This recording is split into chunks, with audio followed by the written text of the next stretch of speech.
Great to have you all there. Chief Counsel Paramount Garg and many others on with us. Let's jump right in. Thank you all for your patience to do this particular session virtually. There is the potential for some heavy storms across central and North Jersey later today and into tonight. Pat will get into this in a little bit more detail. These storms could bring some high winds and some heavy downpours. While at this time, we'll obviously update you if this changes, at this time there are no flood watches set. We know things can change quickly and localized flooding is always possible. Please, please, please take every precaution this evening. It looks like another opportunity to stay in and stay safe. I'm not sure where you were, folks, but on Monday night at home, it sounded like a freight train coming at our house, and out of nowhere, the winds spiked dramatically, and it lasted for a very short amount of time, but knocked out a lot of power, particularly the JCP&L area of service. And Pat will give a little bit of color on that.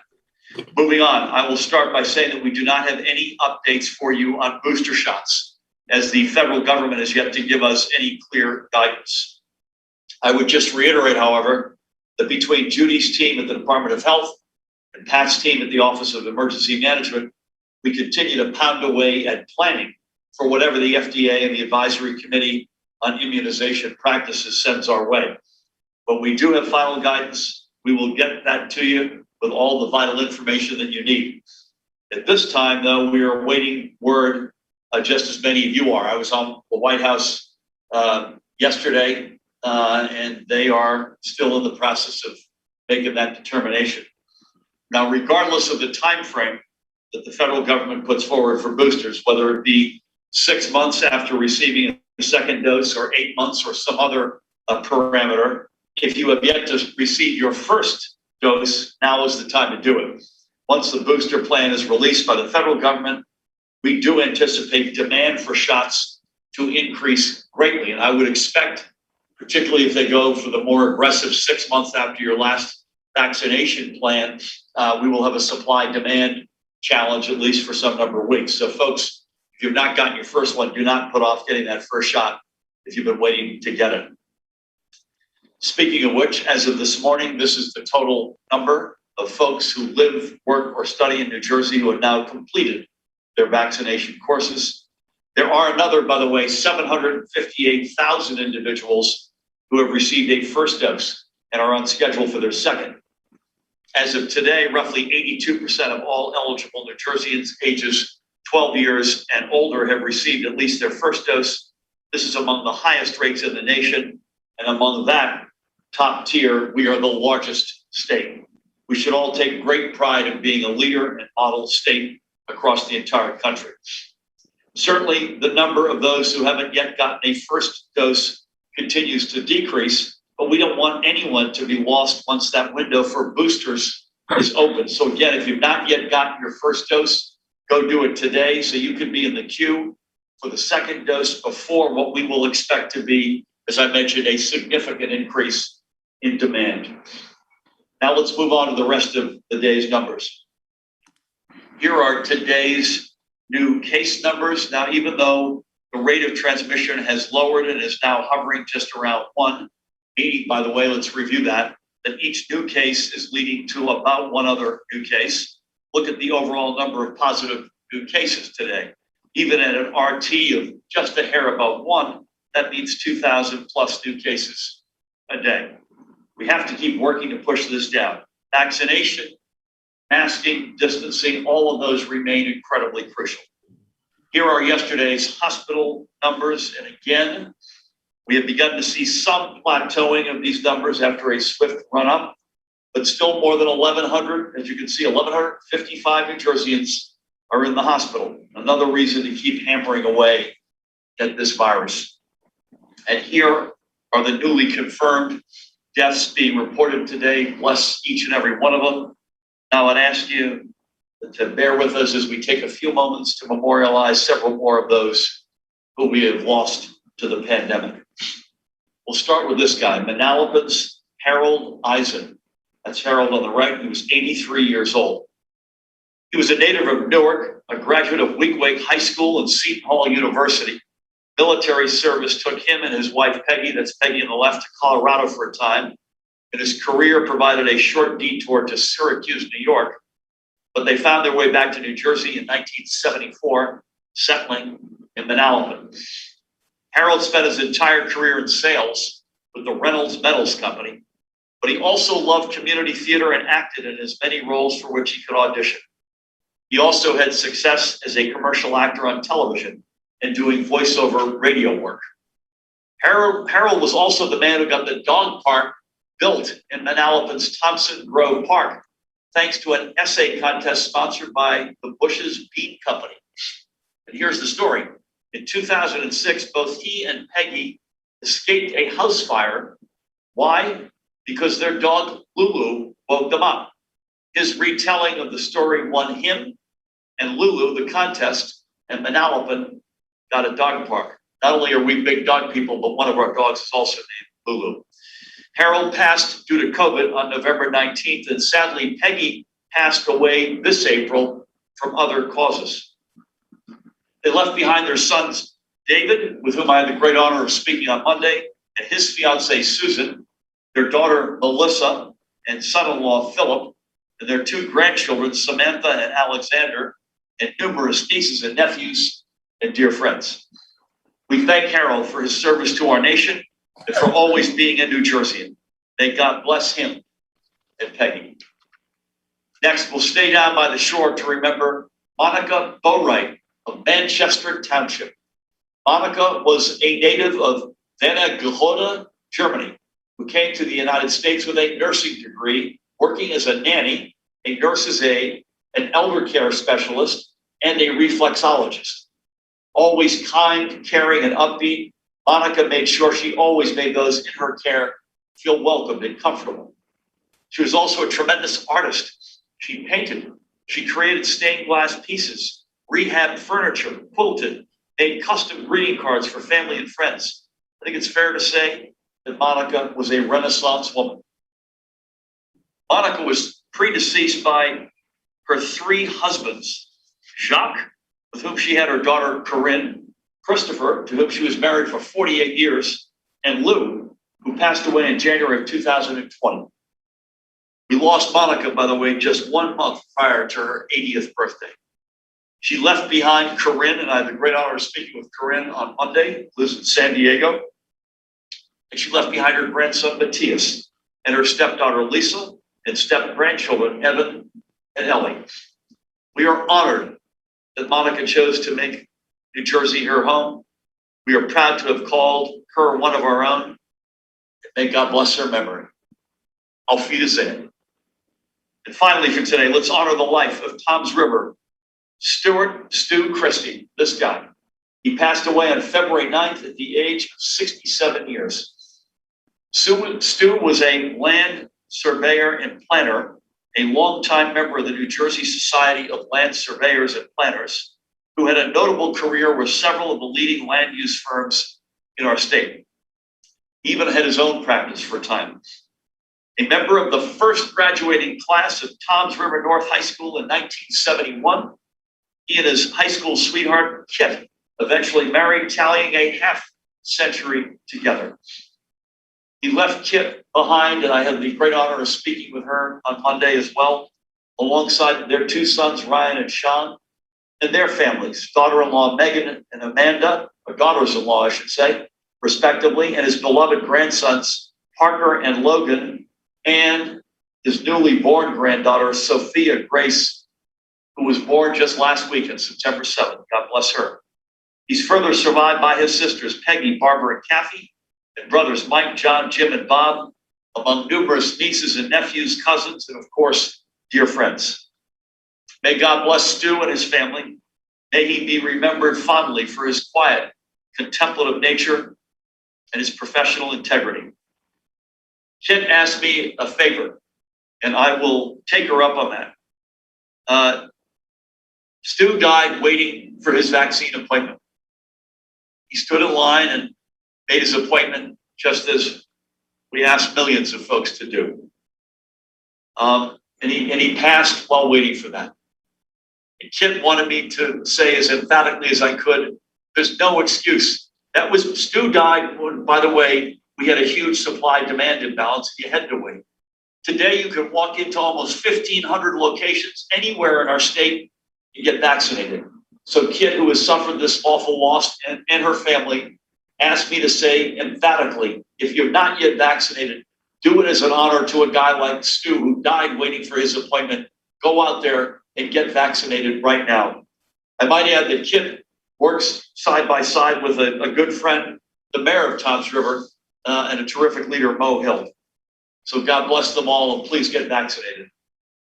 We remember fondly every member of our New Jersey family we've lost, and we keep their surviving families in our thoughts and in our prayers. Let's switch gears for a minute and turn to recognize another of the small businesses who have worked in partnership with the New Jersey Economic Development Authority to remain open to serve their communities. Possum University is the 4-year-old Monmouth County-based business run by these two, Jamie on the left, John on the right, Caponetta, both veteran animal rescue and behavioral specialists. Their specialty, by the way, positive reinforcement with pets. Through Possum University, Jamie and John provide one-on-one training for both 4-legged and 2-legged students. And away from Possum University, both Jamie and John are associated with other animal-focused nonprofits, helping shelter animals and providing animal health care services. A lot of families have taken on a new pet during the pandemic, and Possum University has been there to help those lucky canines especially adapt to their new homes and new humans, and vice versa. I had the opportunity to speak with Jamie and John on Monday. They're doing a great job, and I thank them for all that they're doing. Check them out, PossumUniversity.com, PossumUniversity.com. Finally, before I turn things over to Judy, I know we've all been through a lot together.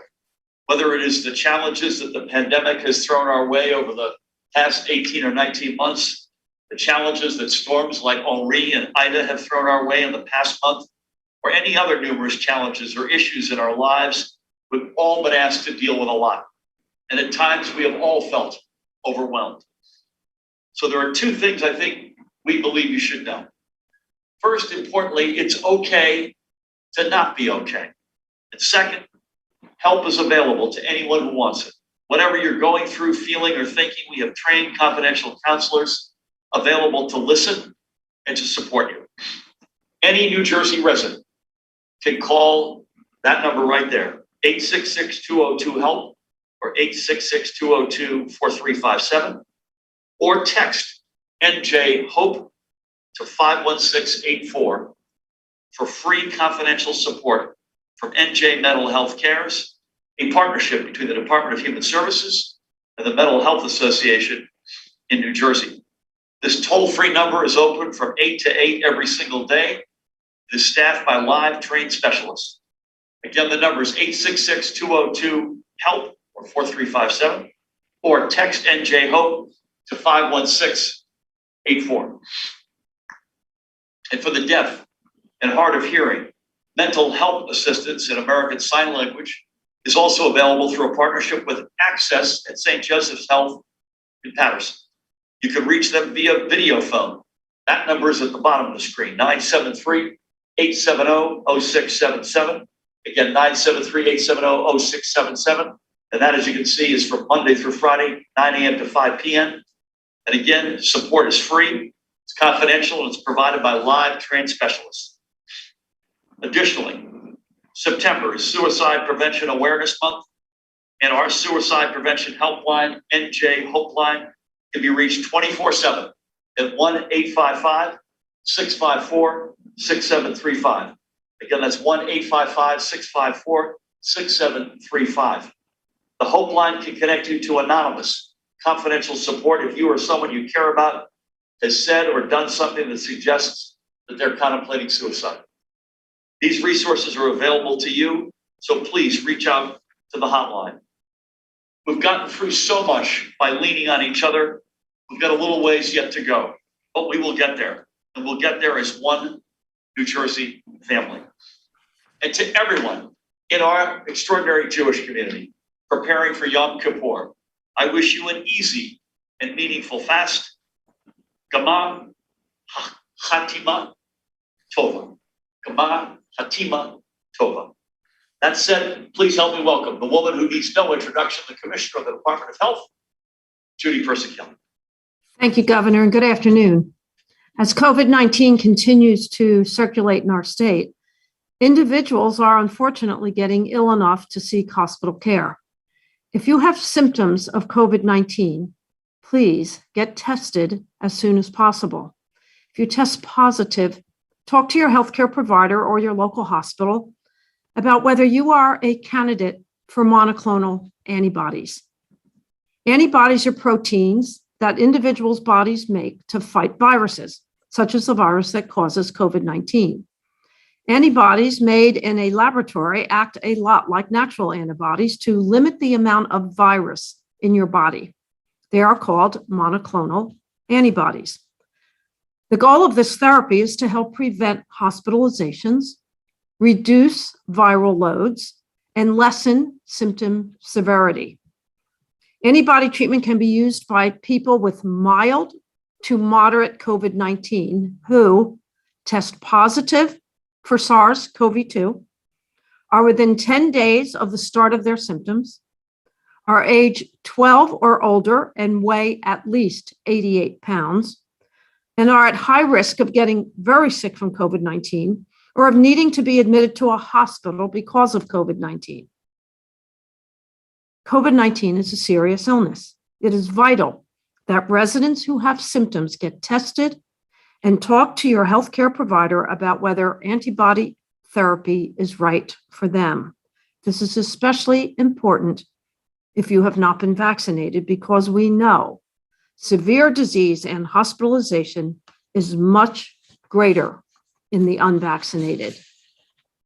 We continue to encourage all those eligible for COVID-19 vaccines to get vaccinated, not only to reduce your risk of severe disease, but also to protect those with whom they come in contact with. It is also vital to keep up with routine immunizations to protect our health and the health of our communities.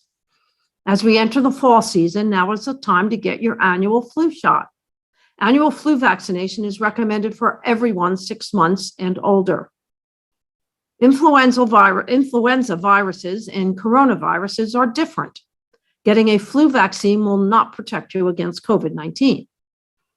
However, the vaccine can reduce flu illness, hospitalizations, and can help to conserve potentially scarce healthcare resources during the pandemic.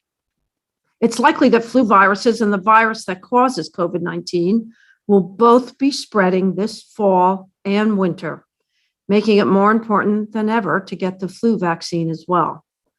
It is the best way to protect yourselves and others, especially those who are particularly vulnerable to both COVID-19 and influenza, such as older adults and those with chronic health conditions. Flu vaccines and COVID-19 vaccines can be given at the same time. Since May, many people have been getting other vaccines at the same time that they receive their COVID-19 vaccine.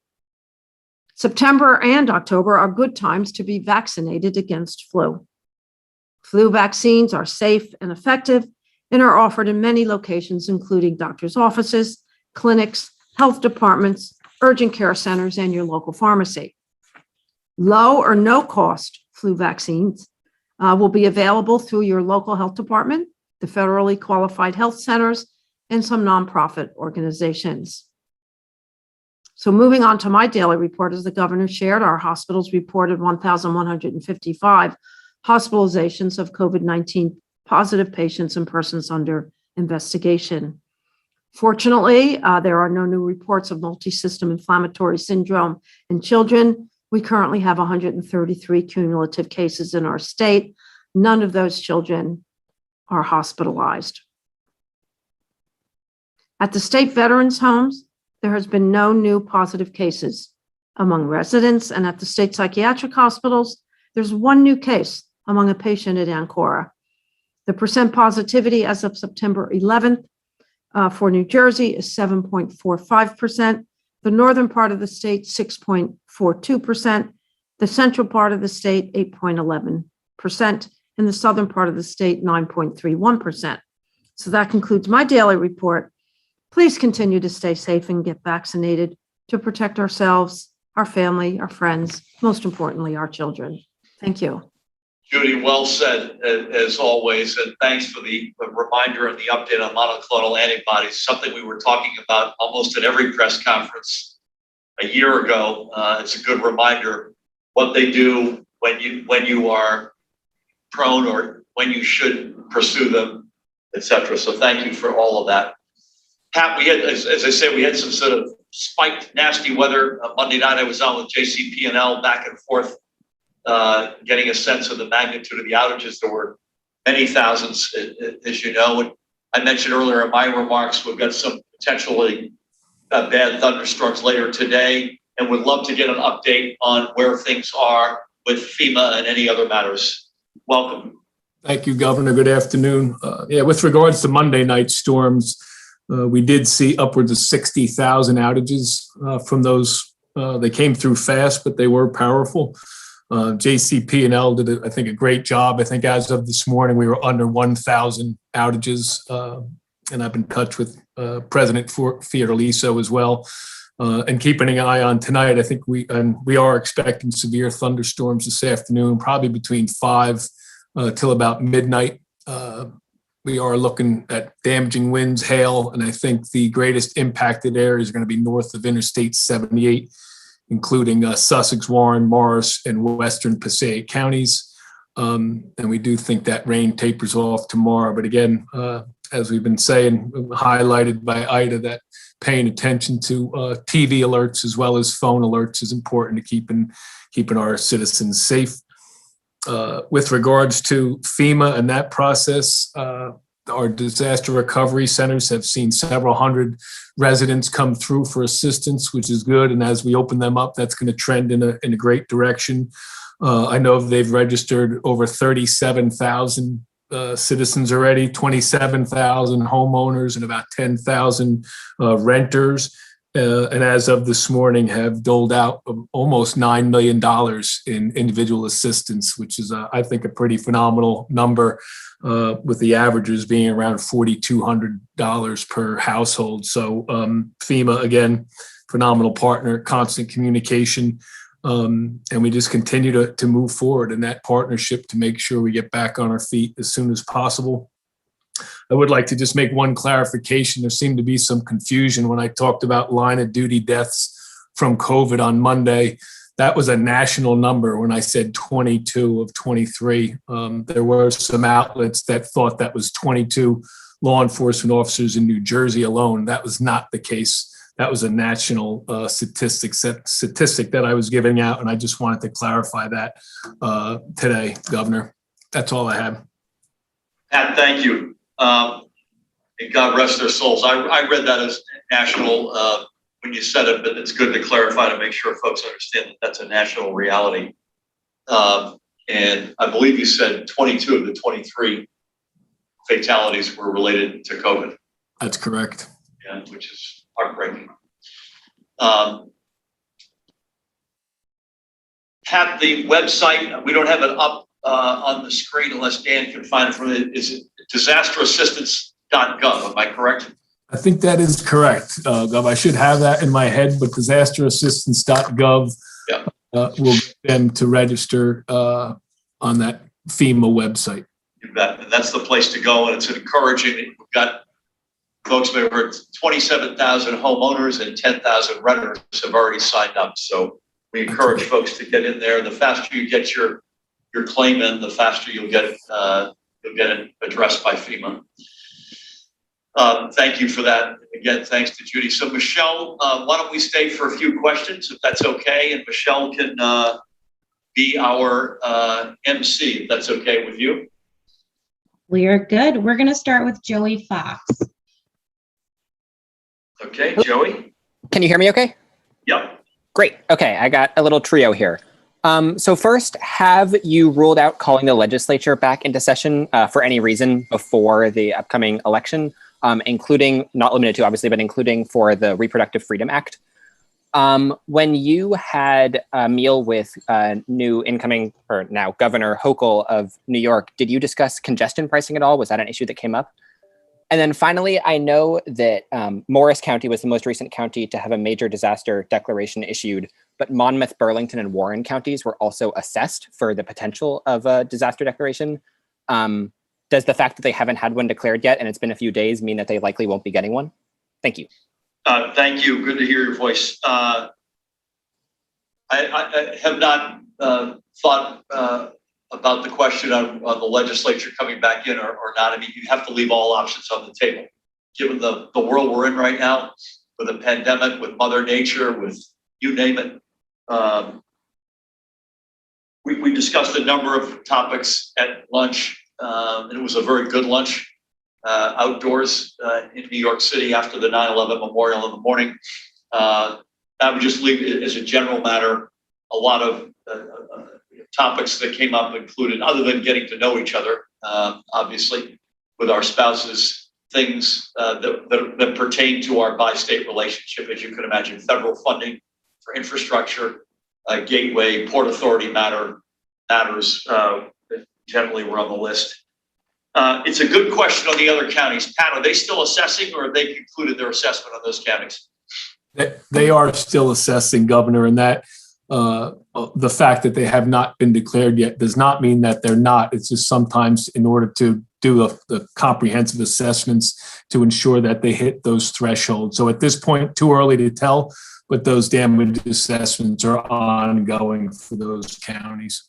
The 11 counties that have been named, this is for the major disaster declaration. And the important point about that is individuals, as Pat pointed out a few minutes ago, not just governmental entities, but individuals are eligible for money. That is an unprecedented amount of counties in our state. So we will keep folks posted if there's any development beyond that. Thank you for that, Michelle. All right, we'll go to Matt Arco. Hey, Matt. Good afternoon, Governor. Governor, do you have any information yet on how many schools, if any, had to shut down and switch to remote learning due to COVID cases since the start of the school year? And real quick off topic, in New Jersey, home improvement contractors don't have to prove they have experience, talent, or are fiscally sound to get an HIC registration. Other states, meanwhile, have licenses with more stringent requirements. Would you support a license for this profession, especially given the damage we saw with Ida and the fact that so many people in the state will have to hire contractors to rebuild?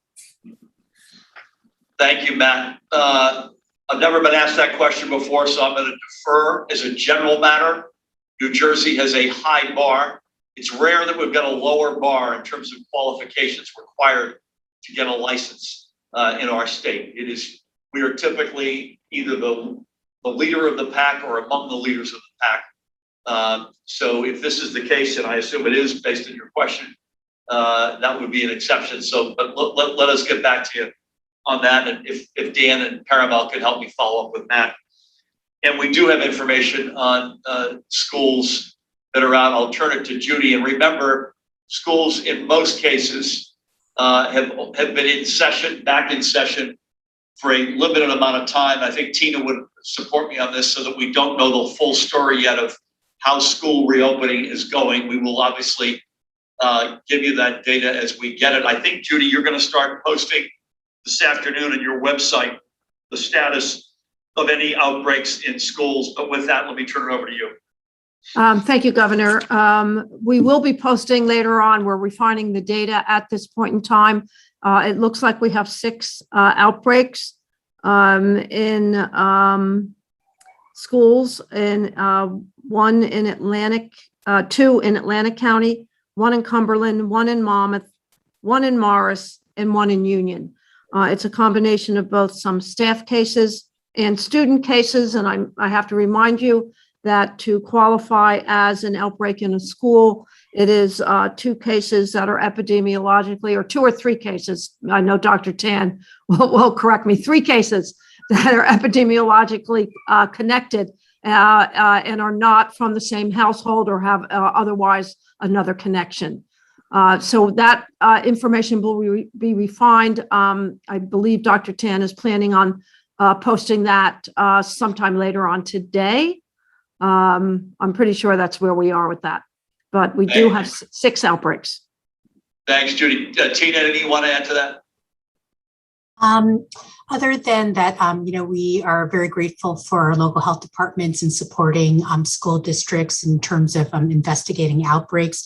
Really the key to containment is early identification. And, I just want to take the opportunity to remind parents that, if your kids are sick, send them to school. And it's really important that, they stop at the door of the schools to try to minimize spread in the community. That's always good advice, pandemic or otherwise.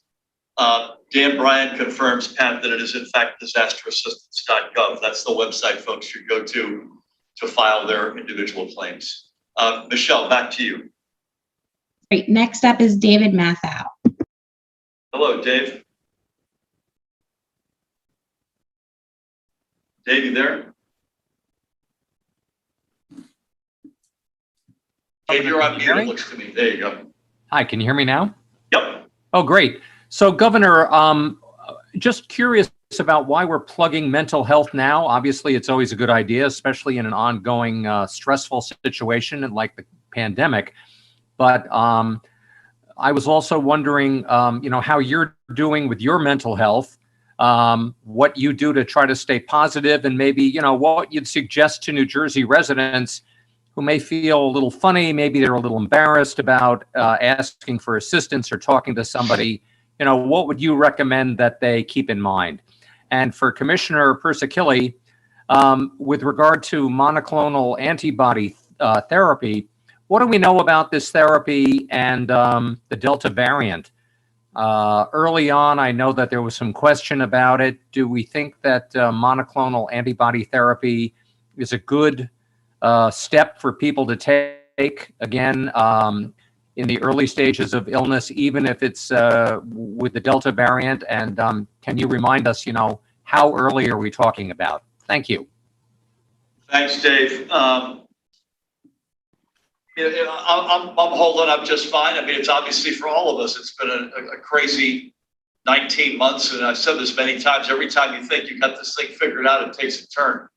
And 8 out of 10 of those turns are for the negative. So I'm doing fine. I try to exercise, eat right, read a little bit every day of a book, watch a ball game when I can, the stuff that I enjoy doing. I think more broadly, I think folks should take those numbers to heart that we put up earlier. And I'll review them again before, as Judy addresses the monoclonal antibodies. No particular reason now, but when more time is on the clock and you think you've got this thing beat and it's, oh my God, here we go again. I got to put the mask back on or whatever it might be. It gets people. Who could blame them? And particularly for folks who may be vulnerable to begin with, it has an outsized impact on them. So there's no particular timing on why this particular day of September 15th is the day we raise it, but it's something we want to raise regularly.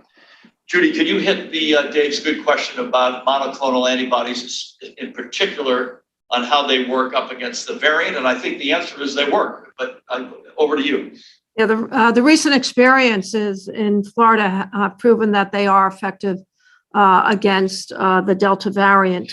As you know, Florida had upwards to 15,000 to 20,000 cases in the hospital. And their use of monoclonal antibodies increased exponentially, so much to the point that there is a demand for monoclonal antibodies. The supply is getting limited. So previously, as the supply was managed through the local departments of health, the local state departments of health, and then it went direct to the providers, it is going to revert back to the Department of Health so that equitable distribution of monoclonal antibodies can be managed going forward. So effective and very important that we make sure that it's equitably distributed in the state. I'll never figure out why certain things have become politicized and other things haven't been. But for all the noise around vaccines and masking, monoclonal antibodies have been universally embraced by leadership around the country. And that's a silver lining to all the challenges I think that we're seeing. The number, Dave, you give me reason to repeat it for everybody. 862-202-HELP. 862-202-HELP, or text NJ HOPE to 51684. NJ HOPE to 51684. Thank you for that. Michelle, back to you. Okay, and we will go to Daniel Munoz. Hello, Daniel. Hi, Governor. Can you hear me? I can hear you. Hi, how are you doing? Good. How are you? Doing good, Governor. You've been asked this Monday, but I'm still curious on your answer. Is it safe to attend crowded concerts and sporting events like at MetLife or Rutgers football, maskless, even if they're outdoors and even if you're vaccinated? With the EDA, the Economic Development Authority's IDA relief, is the 10 million going to be enough? Are there going to have to be further rounds like there were with the 4 rounds of COVID relief? And if so, would that be paid for by the state, or would the federal government have to kick in at this point? I think it was you who had mentioned the disaster assistance for homeowners and renters. Do you have the numbers on how much in FEMA or SBA aid has gone for IDA to New Jersey businesses?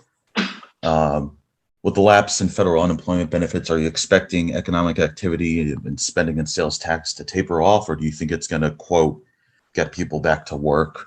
And lastly, going back to IDA, looking back, what would you have done differently about the storm and your response to it? Thanks. Listen, Judy and Tina will correct me if I'm wrong. If you're packed in, even if you're outside and you're watching a ball game or a concert, you're probably taking on some additional risk as opposed to if you were sitting on your couch watching the thing on television. There's kind of no other way to get around that. If you're inside, especially if you're near other people whose vaccination status you don't know while you're walking to your seat, put your mask on. We do know the virus is a lot less lethal outside.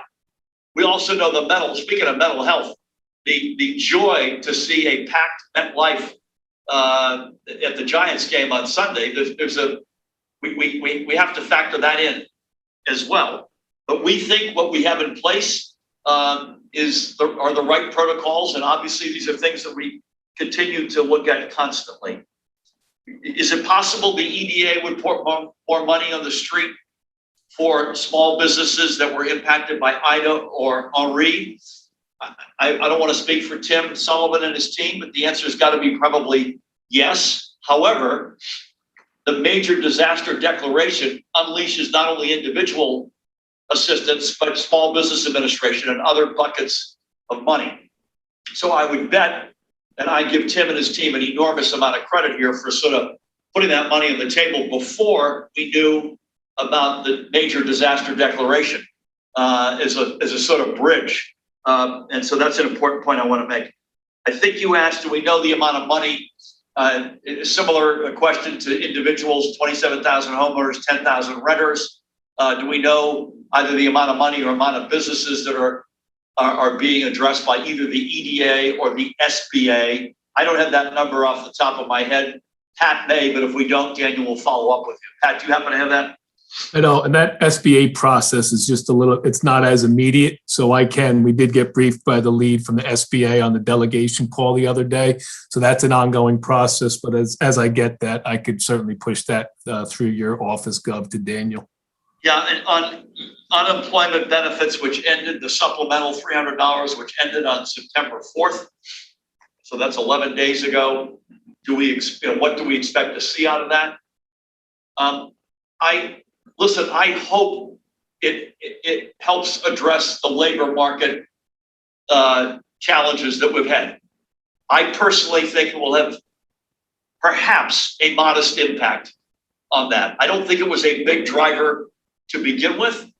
I think it probably was a factor. We will see. We'll know in time. I think more likely it was cash in people's pocket that they now no longer have, that they desperately needed. So my guess is we may see an impact on economic activity.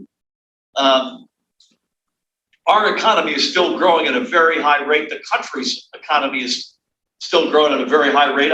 I spoke with the CEO of a big financial services firm today. When you hear that research economists have lowered their outlook to a GDP growth of 5.5% annually, you take 5.5% any time you could get it. It just happens to be lower than 7 or 7.5%. So I think that'll be one of the factors. Less people. This is just to prove that we save every penny we can in New Jersey. I'm in a room, but if I don't get up and walk around, the lights go on. So forgive me for a second. There we go. I'm now back. That's yet another proof point that we're not profitably spending money on things. Listen, for our response, Daniel, I've been asked this a number of times, and I'll give you plus or minus what you've heard me say before. Just a review in terms of Ida, we organized a call for all of our county OEM folks with the National Weather Service, I think at 10 o'clock that morning. We activated the State Emergency Operations Center, I think a couple of hours later, as I recall, at noon. We communicated with the public throughout the day, including at our press conference during the briefing that we're having today, then in the afternoon into the evening. And obviously, as a general matter, not specific to Ida, after every one of these storms, we look for ways to improve and strengthen our capabilities. And we'll do it in this case as we do it in every case. So that's what I would say to that. Thank you for the questions. And Michelle, back to you. Let's do a couple more if we could.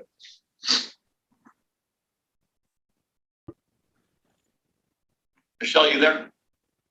Yes, Ken Burns. Ken? Good afternoon, Governor. Hey, Ken, how are you, man? I'm well. And it looks like for once I'll be much later than our colleague, Mr. Mathau. Serious question about monoclonal antibodies. And you had mentioned that you had talked about it early on in the pandemic.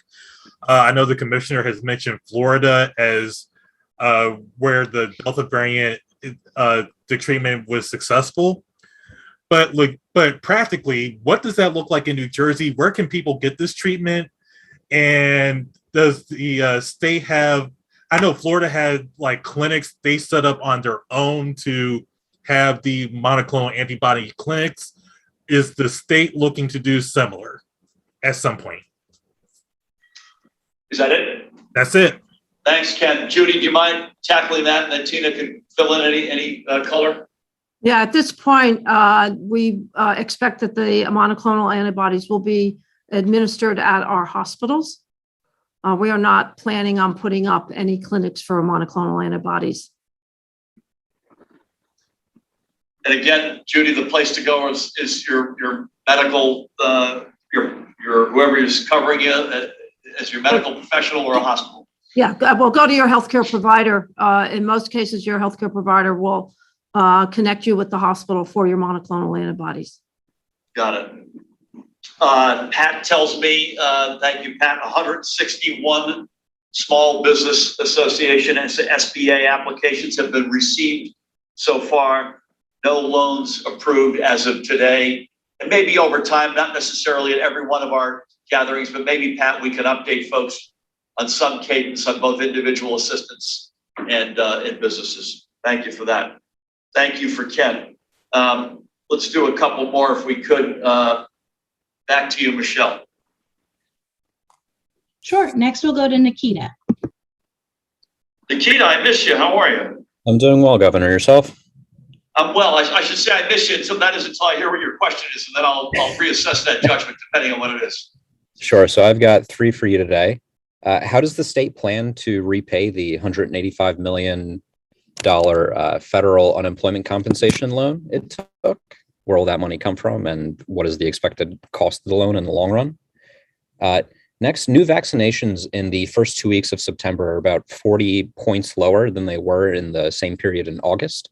Are you ascribing that drop to Ida and Labor Day? And how big of a concern is that decrease? And lastly, in your view, does the state need additional incentive programs to bolster the ranks of teachers in high demand subject areas like math, science, and ESL? Good questions. Paramel, I don't have a crisp answer for the 185 million. If you do not, we'll get back to you, Nikita. But Paramel, anything you want to add? No, we'll circle back with Nikita. Okay, thank you for that.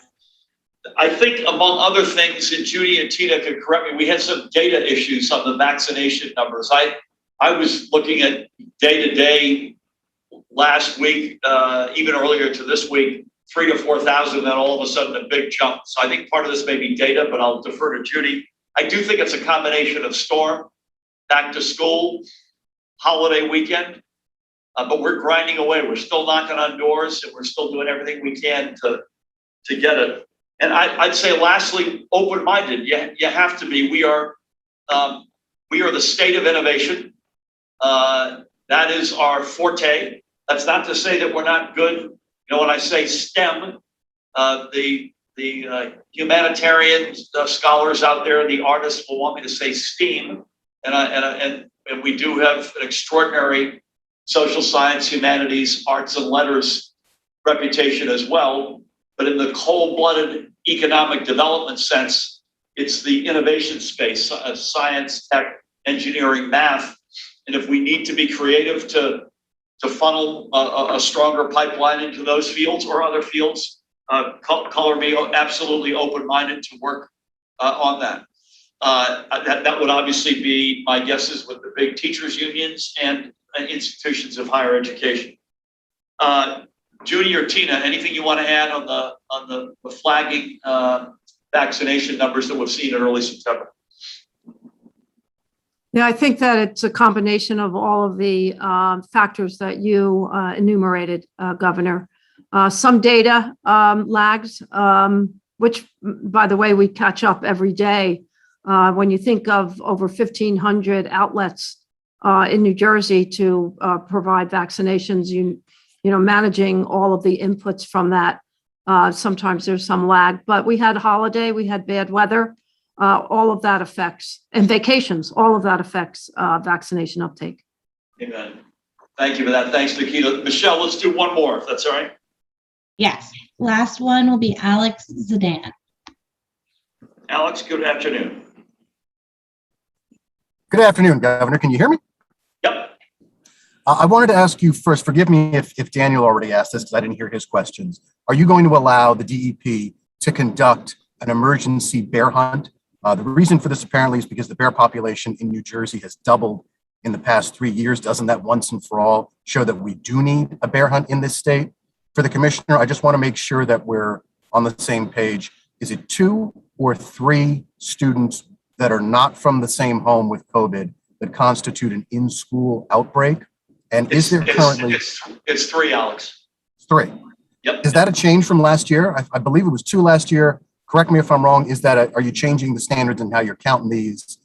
And are there any reports of in-school transmission of COVID right now? For the Colonel, I know that you were talking about national numbers yesterday. Do you have state numbers on how many members of law enforcement in New Jersey have died due to COVID-19?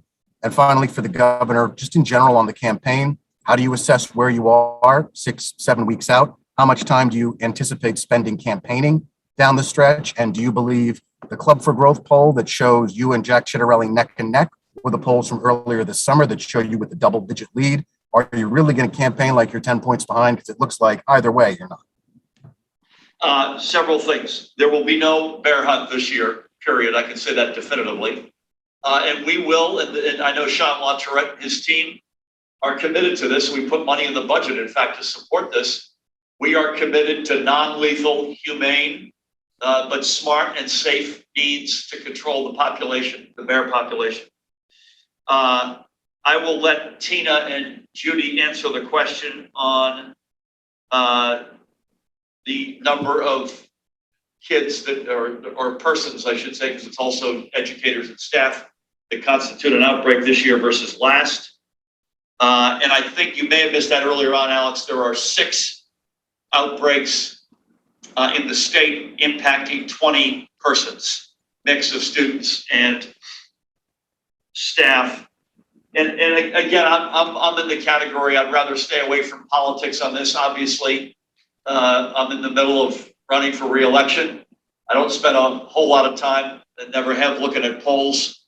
And the overwhelming amount of my time, although I do spend time campaigning, the overwhelming amount of my time, which I think folks would want me to be doing, is focused on governing the state. When you've got the challenges that we have, particularly in a pandemic and the recovery from it, and Mother Nature and and other issues thrown our way, my overwhelming focus is on governing the state, and it will continue to be. Pat, I know we've memorialized members of law enforcement. Any idea of the numbers we've lost to COVID? I can get that to you, Alex. We were keeping a running tally on not only obviously positive tests, but as well as law enforcement deaths. So I could probably have that to you by this afternoon.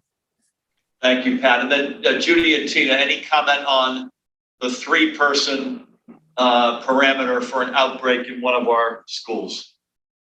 Yeah, this represented change from last year's definition of this in-school outbreak. We did that. We increased to 3 cases because we wanted to align with CDC's changes in their definitions of the in-school outbreak. And the numbers that the commissioner had mentioned earlier, the 6 outbreaks, these did represent in-school transmission outbreaks. A good clarification, so thank you for that. That's all for today. Again, to our Jewish brothers and sisters, Gamar Hatima Tova. We wish you an easy and meaningful fast for Yom Kippur. On behalf of Judy and Tina and Pat and the rest of our team, we thank you for joining us virtually. We will be together, unless you hear otherwise, a couple of times again next week. I think we'll stick at least till we get a little bit more through this Delta surge and a little bit better handle on what back to school is looking like. We'll probably stay with the 2-a-week cadence for at least the next few weeks. So assume that will be Monday and Wednesday at 1 o'clock. And that will include, unless again you hear otherwise, in person in both cases. Thank you all. God bless. Stay safe.